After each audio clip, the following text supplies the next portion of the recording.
네, 구독자 여러분 안녕하세요. 공인중개사 이승주TV의 사당동 공인중개사 이승주입니다. 24년 7월 25일 보도 자료를 받았습니다. 기획재정부에서 보도자료 본문이 나왔는데요. 내용이 굉장히 많습니다. 그래서 세부 개정안이라고 해서 24년 7월 25일부로 다양한 분야의 세법이 개정이 됐습니다. 그래서 이 개정안이 세부적으로 나왔는데, 저는 이제 부동산 관련된 지식정보 유튜브니까 제가 이 세부적인 내용이 100 몇십 페이지가 되거든요. 엄청 많은 페이지이기 때문에 이 내용을 다 여러분들께 말씀드릴 수가 없으니까 본문 하단, 영상 하단에 링크에 댓글에 고정을 해 놓을게요. 그래서 본문 전체 그리고 자료를 다운받으실 수 있는 기획재정부 사이트, 그리고 해당 자료가 올라져 있는 링크를 올려드릴 테니까 자세하게 보시고 싶은 분들, 사업하시는 분들, 임대사업자 하시는 분들 등등 해서 다양한 분야의 세법 개정들이 나왔으니까요. 이 부분에 대해서 한번 보시고 싶다라고 하시면 링크 타고 가셔서 자료 다운받으시면 될 것 같고요. 자, 그 다음에 이번에 세법 개정안 내용을 보니까 종부세는 따로 건들지를 않았습니다. 가장 많이 Q&A를 받을 수 있을 만한, 그리고 많이 관심을 가질 만한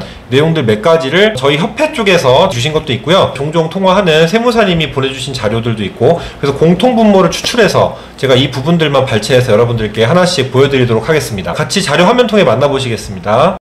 네, 여러분 잘 보이시죠? 그럼 지금부터 제가 이제 녹화를 같이 하고 있는 화면을 통해서 하나씩 만나보도록 하겠습니다. 링크에서 자료를 갖고 온 겁니다. 다운로드를 받은 거고요. 그래서 상세본이라고 해서 기획재정부에서 이렇게 올려놓은 게 있습니다. 그래서 목차를 보면은 엄청 많죠.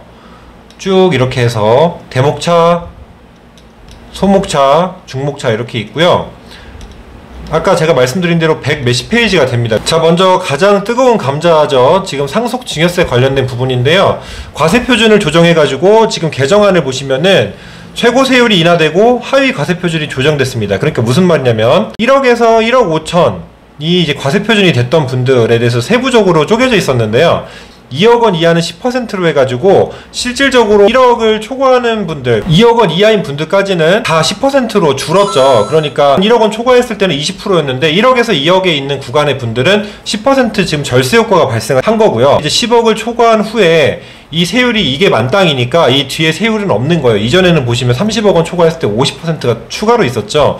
그러니까 이제 상속 증여세 부담을 완화했다라고 해서 25년 1월 1일 이후에 상속이 개시되거나 증여받는 분부터 적용을 한다라고 되어 있습니다. 다음으로는 이제 상가 임대료 인하 임대사업자에 관련된 세액공제인데요.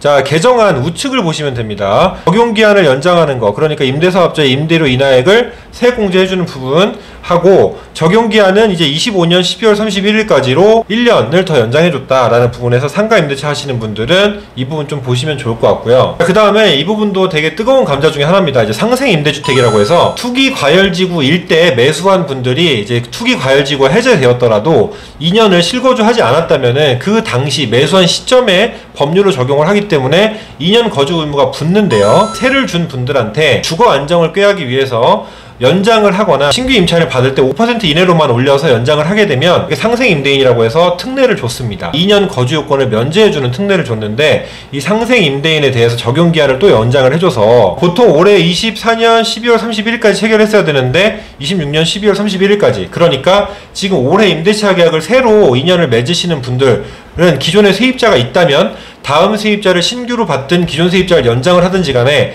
5% 이내로 올려서 계약서를 새로 쓰시고, 그 새로운 임차인이 1년 6개월 이상만 거주를 하고 나간다면은 상생 임대인 조건에 해당이 돼서 특례를 받으실 수 있다는 겁니다. 다음인데요. 이 부분도 이제 상속세랑 이어서 되게 중요한 부분이죠.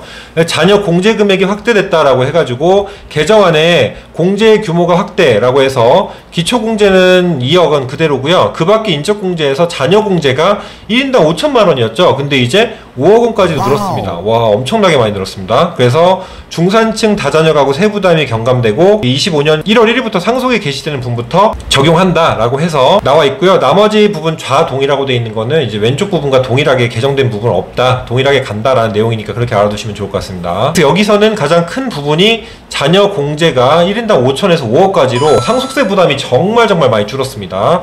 왜냐면 공제 금액이 5천이랑 5억은 엄청난 차이고, 아시겠지만 이 구간 안에 있는 분들이 매우 많습니다. 그러니까 세제 혜택이 어마어마하게 풀린 겁니다. 자, 다음으로는요, 민생경제 회복 위한 파트에서 결혼 출산 양육 지원 지원한다고 하는데 사실 뭐 그렇게 드라마틱한 지원은 없습니다. 여기서는 이제 세액공제를 해준다. 결혼한 연도에 이제 부부 합산 100만 원이니까 여기 보면은 공제 금액이 50만 원 돼 있죠. 1인당 50이니까 50 더하면 100만 원 이렇게 합산해준다. 그리고 혼인신고를 한 해에 해주고 24에서 26년 사이에, 그러니까 올해부터 내후년까지 결혼하신 분들은 이렇게 세액공제를 해준다는 겁니다. 자, 그 다음에 이제 자녀 세액공제 금액 확대. 이건 뭐냐면 이제 자녀를 출산한 경우입니다. 그래서 공제 금액을 확대하는 게 이제 공제가 첫째, 둘째, 셋째 이렇게 해서 왼쪽에서 오른쪽으로 가면서 금액이 커지죠. 자녀 세액공제를 금액을 늘려준다라고 해가지고 세제 혜택을 또 부여를 했습니다. 출산 장려 정책인 거죠. 그 다음에 또 혼인에 관한 이야기가 하나 더 있는데요. 1세대 1주택 특례 적용. 이제 결혼한다고 치면은 주택이 하나 있고 와이프 될 사람이 주택이 하나 있어요. 그러면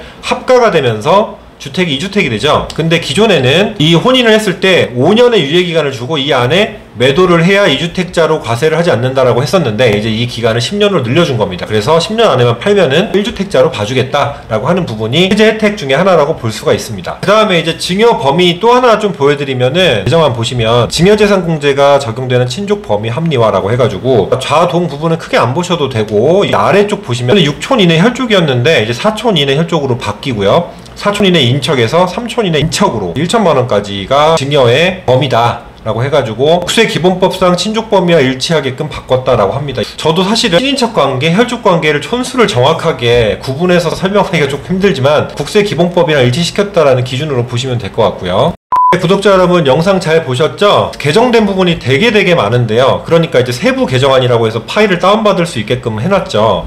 다시 한번 말씀드리면 이제 본문 하단에 제가 댓글에다가 고정으로 링크 남겨놓을 거고요. 세부 내역을 보시고 싶은 분들은 이 사이트에서 열람하셔서 보시면 되고요. 오늘 가장 화두가 될 만한 몇 가지 토픽들을 가지고 와서 여러분들과 함께 공유를 해봤습니다. 7월 25일 개정안이 발표가 된 거니까 시행 시점은 대부분 25년 1월 1일분부터 적용을 한다라고 되어 있으니까 이 부분 좀 참고하시면 좋을 것 같습니다. 자, 이렇게 해서 오늘 영상도 도움되셨길 바라고요. 다음 영상에서 또 찾아뵙도록 하겠습니다. 시청해주셔서 감사합니다. 다음에 만나요.